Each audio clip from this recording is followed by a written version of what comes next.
Avant que cette petite vidéo commence, je tiens à préciser que ceci n'est pas un placement de produit, j'avais juste envie de le faire parce que je trouve ça cool, j'aime bien les caméras, donc voilà. Yo, salut à tous et à toutes, ici Squeelouis, on se retrouve aujourd'hui pour une vidéo très spéciale, donc surtout avant que cette vidéo commence, n'oubliez pas de lâcher un gros like, tu peux mettre un like avec ton doigt, avec ton poing, ou même avec ton cul. Pourquoi je fais des blagues comme ça, c'est pas drôle. Donc non, plus sérieusement, je voulais parler aujourd'hui du tout nouveau GH5 de chez Panasonic. Alors j'ai eu l'occasion de le tester il y a à peu près 3 semaines de ça, donc c'était une semaine avant sa sortie officielle. Donc oui, ça fait extrêmement longtemps, je suis extrêmement en retard parce que j'ai été débordé, j'avais plein de choses à faire en ce moment. Mais vous en faites pas, on va se rattraper, surtout qu'en plus vous êtes de plus en plus nombreux sur ma chaîne YouTube, comme vous pouvez le voir ici. Et ça c'est très cool, donc continuez de vous abonner et surtout continuez de lâcher des commentaires parce que ça me fait super plaisir et ça me motive à continuer. D'ailleurs par rapport à mon retard, en fait il se trouve qu'il y a 2 semaines de ça j'étais au festival Rock de Piste qui est en fait un festival de rock qui se passe donc sur des pistes de ski et j'ai été invité là-bas en tant que photographe. Donc voilà, c'était très cool, par contre c'était extrêmement crevant et d'ailleurs je vais pouvoir vous montrer quelques images que j'ai tournées là-bas tout de suite.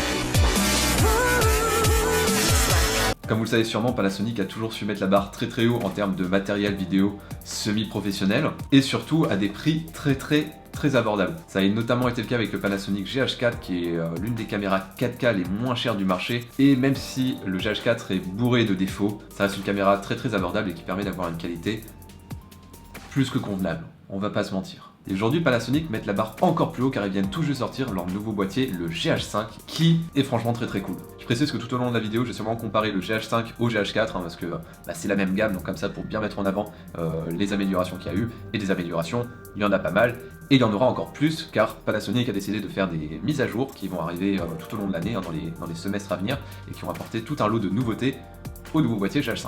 Parmi les améliorations qui seront apportées avec ces mises à jour au GH5, il y aura tout d'abord une question de débit, le débit va être augmenté pour la 4K dans les prochaines mises à jour, et surtout il y aura la possibilité de filmer en 6K, mais j'y reviendrai tout de suite après. Donc concernant les nouveautés du GH5 par rapport au GH4, il y a tout d'abord la vitesse de son capteur. Et oui, le capteur du GH5 est 1,7 fois plus rapide que celui du GH4, ce qui permet de diminuer le rolling shutter. Le rolling shutter c'est ça. Voilà, concrètement. Alors déjà, pour exemple, le rolling shutter était déjà très peu présent sur le GH4, surtout comparé à la 7S2, qui lui en a beaucoup. Et ben là, il y en aura encore moins. Donc comme ça, voilà, il n'y a plus de jaloux, il n'y a plus tout ça, c'est fini. La mise au point automatique en suivi de mouvement a aussi été améliorée. C'est-à-dire que, en fait, lorsque quelqu'un va se déplacer sur la vidéo, le point sera toujours parfaitement sur lui et il n'y aura pas besoin d'ajuster la bague de mise au point pour le faire. Donc par exemple, imaginez, vous êtes en train de filmer par exemple un journaliste qui est en train de se déplacer, vous le suivez, et il sera toujours net. Je sais pas trop comment expliquer, je pense que vous savez comment ça marche à peu près. Bon, bien sûr, faut pas en abuser lors de très basse luminosité ou si le sujet est en mouvement un peu trop rapide, là le point aura du mal à se faire et il risque de se perdre. Ça paraît évident. En parlant de mise au point, il y a d'ailleurs une autre spécificité du GH5 qui est pas trop mise en avant et j'ai pu le découvrir en fait en l'essayant parce que c'était le vendeur qui m'avait montré ça et j'étais pas du tout au courant. C'est que le GH5 intègre une sorte de double focus. En fait, je sais pas trop comment expliquer ça. Mais en gros, imaginez vous êtes en train de filmer, votre boîtier est là, vous êtes en train de filmer par exemple cette main, voilà, c'est ma main. Vous allez mettre 2 points de focus, un point sur l'écran derrière et un point sur ma main. Et en fait, au moment où vous allez vouloir, le GH5 va passer tout seul la mise au point de l'écran derrière à votre main, de votre main à derrière et ainsi de suite. J'ai peut-être un peu de mal à l'expliquer, mais si vous cherchez un peu sur internet, vous allez voir des démos et ça peut être vraiment très cool. Grosse nouveauté du GH5, c'est la stabilisation 5 axes de son capteur. La stabilisation existait déjà pour certains objectifs, mais c'était une stabilisation de 2 axes, et là aujourd'hui elle est directement sur le capteur. Ça permettra notamment de filmer en tenant simplement votre boîtier dans vos mains et d'avoir une image aussi stabilisée que si vous utilisiez une crosse épaule. Juste pour rappel, le GH4 peut filmer en 4K à 30 images secondes avec une compression de 4.2.0. Le GH5 lui peut désormais filmer en 4K à 60 images par seconde, ce qui permettra de faire des ralentis en 4K. Et en plus de ça, la compression passe de 4.2.0 à 4.2.2. Ce qui veut dire que vos fichiers vidéo contiendront beaucoup plus de données et lorsque vous allez étalonner votre vidéo, vous aurez beaucoup plus de manœuvres pour votre étalonnage, votre colorimétrie, etc. Et ça, moi qui fais un peu d'étalo, ça fait toujours plaisir. D'ailleurs, je vais vous montrer tout de suite un exemple de vidéo que j'ai tourné au GH5 en flat, donc en vlog, et après que j'ai étalonné maintenant.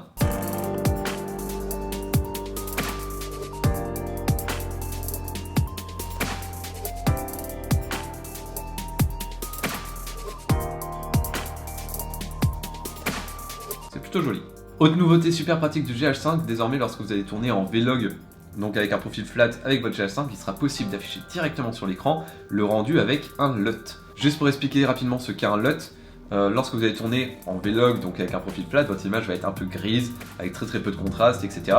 Et les LUT, en fait, c'est une sorte de filtre Instagram, pour faire vite fait, qui va recolorer votre image, la redynamiser. À l'époque, du coup, lorsqu'on tournait en vlog, et ben en fait, lorsqu'on filmait sur l'écran, on voyait du coup l'image flat. C'était très difficile de correctement exposer la vidéo, parce que en fait, c'était tout gris, donc on voyait pas très bien. Et là, désormais, il est possible de voir directement ce que ça va rendre en montage lorsqu'on intégrera un LUT. Et du coup, c'est génial. D'ailleurs, en parlant de profil flat, de log, etc., je ferai une vidéo sur la colorimétrie un peu plus tard. Soyez patients, ça va arriver. Cool. Autre grosse nouveauté, et ça, j'étais pas au courant, c'est le vendeur qui me l'a dit.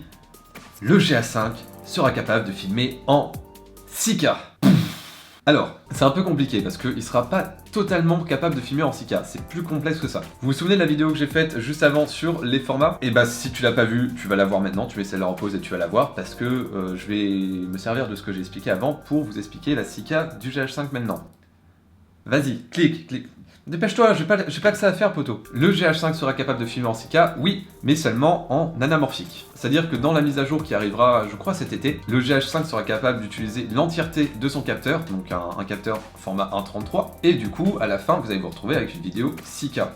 Sauf que, il va falloir décompresser cette vidéo. Hein, tu passes du 1.33 au 2.35e, hein, ce fameux format cinémascope. Donc voilà, comme j'expliquais, le GH5 sera capable de filmer en 6K, mais seulement en cinémascope. À la fin, votre vidéo, elle fera pas 16/9, elle fera 2,35. Il y a surtout un gros bémol, c'est que pour tourner comme ça, il faut obligatoirement avoir des objectifs anamorphiques. Des objectifs qui vont permettre, lorsque vous filmez, de compresser en gros l'image qui va passer par l'objectif pour arriver sur le capteur de façon compressée. Et comme ça, au moment où vous allez devoir étirer votre image en post-production, vos acteurs ne seront pas compressés, ils seront normaux. Et le gros bémol des objectifs anamorphiques, c'est que ça coûte un peu cher. Je vous donne une petite idée de prix là.